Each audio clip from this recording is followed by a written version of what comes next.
Hello and welcome to this video. My name is Marco Nuyen and I'm a trainer at Microsoft. This video is part of a series of videos about the role of a Microsoft cybersecurity architect. In this video, I want to explore CSPM and CWPP with you. The content of this video is mostly aligned with the area of solutions for infrastructure from a certification perspective. Now question, how is your security posture? This is the main question for this video. And how is it and what can be done to improve? One of our responsibilities as a cybersecurity architect is to assess and recommend improvements. We assess how well our design works, but also how well they align with the best practices and standards for implementing something. That is where the concept of CSPM and CWPP are relevant.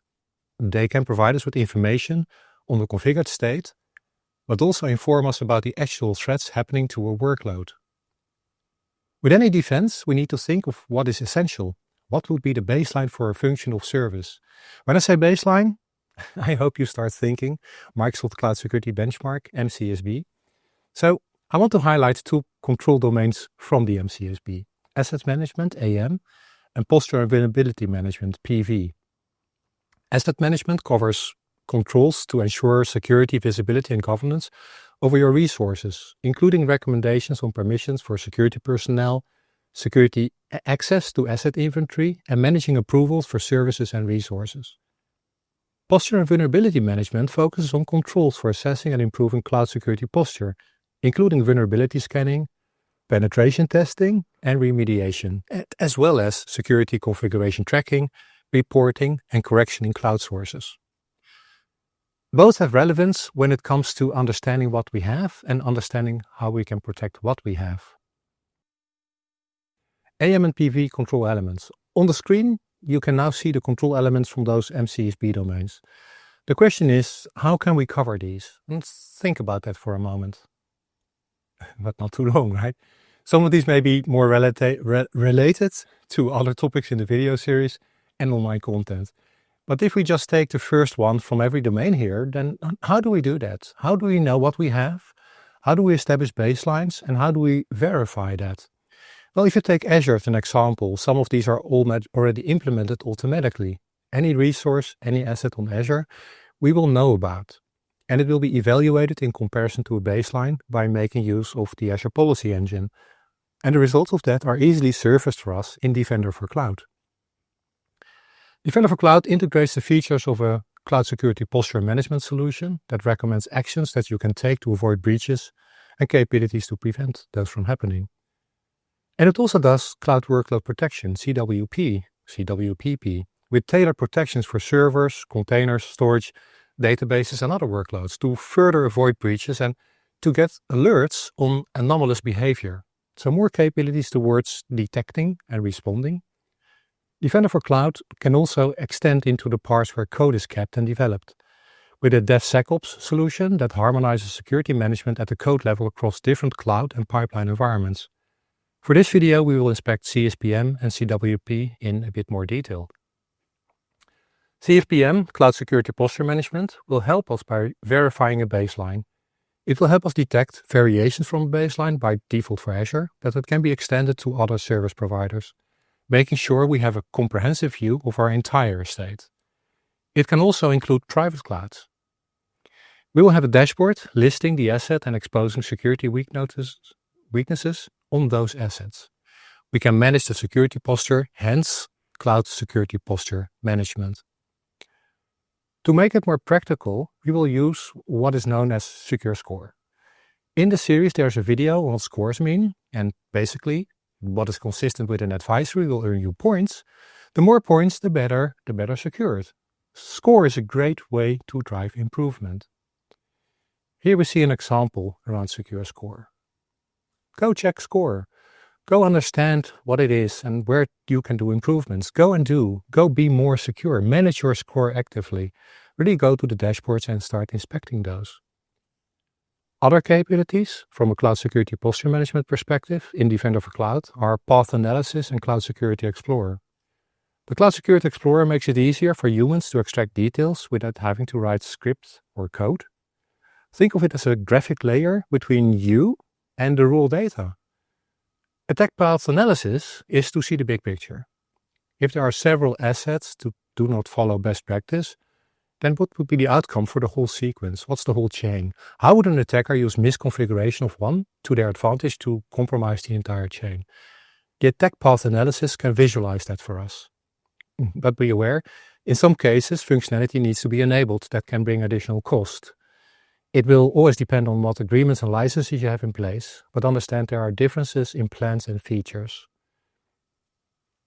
The table that I'm bringing up right now shows some of these differences in plans and features.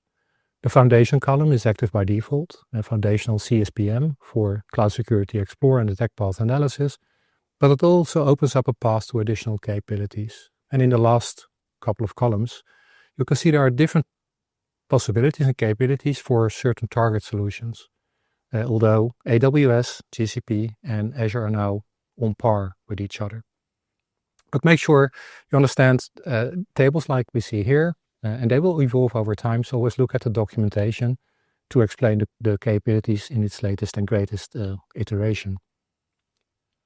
Cloud Workload Protection, or CWP, is a function of Defender for Cloud that helps you to protect workloads more thoroughly. Whereas CSPM checks how the service is set up on a platform, CWP goes deeper, and it examines how the resource is set up and uses other agents and information to find out more information about the configuration and potential vulnerabilities. There's also another aspect of Cloud Workload Protection that involves behavioral analysis. It checks if the workload is acting as usual or not. It also detects if there are any signs of the workload contacting malicious actors based on threat intelligence. To use CWP, you need to activate some features. You usually need to enable defenders to get Cloud Workload Protection CWP for your workloads. And there are many defenders that you can activate and integrate with Defender for Cloud. But any defender you activate will improve the security of the workload for the enterprise, and it will deliver us more data and insight that can be used for further analysis, also for further enriching our visibility overall. So the suggestion is to examine which ones are already active and which ones we could benefit from by activating them. Get more visibility, get more intelligence and more information that can help the operations team, the security operations team, to be at their best. There are a couple of links for you to be able to explore things in more depth. And the first one is the main content page for Defender for Cloud, which is an amazing starting point.